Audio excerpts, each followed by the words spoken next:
is it going to be trying to I have to apologize. Kelly Magsamen, thank you so much. We got a big hot thing. I got to go right now. I want to bring in right now Ali Arouzi, NBC News Tehran Bureau Chief, live from Tehran. Ali. Hi, Chris. Ali. Yes, Iran has launched attacks on the Al Anbar. Hello, can you hear me, Chris? Yes. Chris, can you hear me? I can hear you. Yeah, Iran has launched attacks on the Al Anbar base in Iraq, which houses U.S. forces. They say if there's any retaliation, there will be a whole more wave of attacks on all U.S. bases in the region. We're just getting reports now that a second wave of rocket attacks have been launched from Iran. The IRGC was saying that Ayatollah Khamenei, the supreme leader of this country, was in the control center coordinating these attacks. This bit I'm not sure about, but the Iran state media is claiming that 30 U.S. soldiers have been killed in this attack. Now, this is not confirmed. This is just coming from Iranian media. But we have just stepped over the precipice, Chris. We have entered a very unpredictable time. We have to see what the response is going to be from the United States. But this is undoubtedly the most serious moment between Iran and America in the last 40 years. It's very, very tense here on the way to the Bureau. I had the radio on.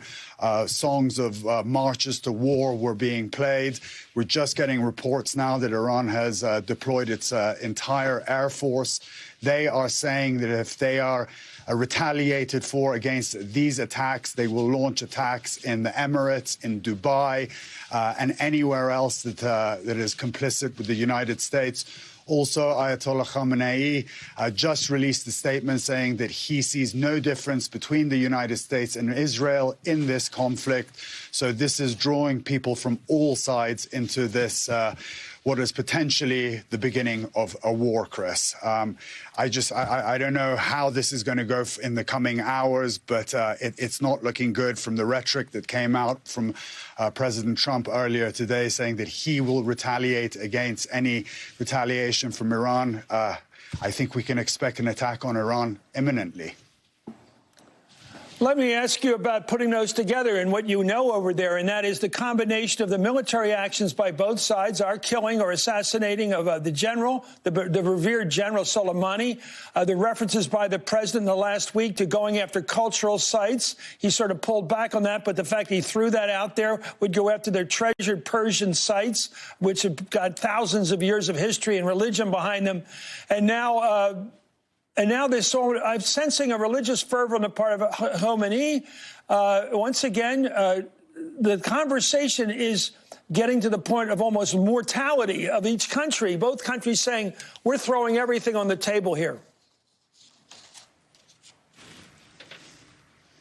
Absolutely, Chris. It seems like Iran is all in right now. Look, I mean, there have been very hardline elements in this country that have been staunchly anti-American since the revolution in 1979, and they've been itching for a conflict with the United States, and this seems to be the opening for that. Now, initially, we were expecting Iran possibly to retaliate using its proxy forces in this region, but they've decided to use their conventional army, the IRGC, to send a very clear message to say that this is coming directly from Iran. They don't want this to be mistaken for a sign of weakness, that they need to rely or prop up on their proxies. So, yeah, I mean, all bets seem to be off. Is President Trump going to attack cultural sites here? I mean, that would make ordinary Iranians even more upset than they are now. I can tell you there is a great sense of anxiety in this country, even though it's just gone past 4 in the morning. Everybody is awake now. They're calling each other. People are trying to get their families out of major cities like Tehran, out into the countryside. You have to remember, Chris, this is a country that experienced an 8-year bloody war with Iraq where 500,000 Iranians were killed. You know, I know many, many people here that still remember the air raid sirens going off and having to go and hide in bunkers in Tehran. It looks like those scenarios may be unfolding again, but they're not facing Iraq this time. They're facing the United States. You know, the United States has a formidable military force. Iran's air force and navy are no match for America's military might, but they can wreak absolute havoc in this area. If all of those militias suddenly rise up, all U.S. personnel in this region are in grave danger. Earlier on today, Khatib Hezbollah, which is the militia group under Iran's patronage that attacked the U.S. embassy that sparked off this initial crisis, had released a statement this morning saying that we are waiting for Iran's army to launch a military strike against U.S. forces, and then we'll go immediately into action. So we're expecting the proxies also to strike back at any moment now as well. I mean, this is, I guess, what you call the fog of war. We're not sure what's going to happen from moment to moment as we're going forward. But I think Iran also caught America off guard. They've been saying they're going to attack.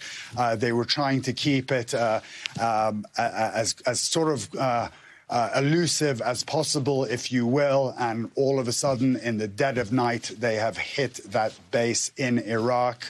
We have to see how the U.S. retaliates. If the U.S. retaliates, this is going to blow up beyond any imagination. Ali Arouzi over in Tehran, you've given us a lot of clarity tonight, sir, in these remarkable circumstances. I want to bring in Mark Jacobson, former Defense Department senior advisor, who joins us by phone. Mark, the question is, if Iran is serious now in threatening, if we go back and retaliate for this attack, they're going everywhere to hit us with all kinds of, this goes into pretty much a real war, a total war.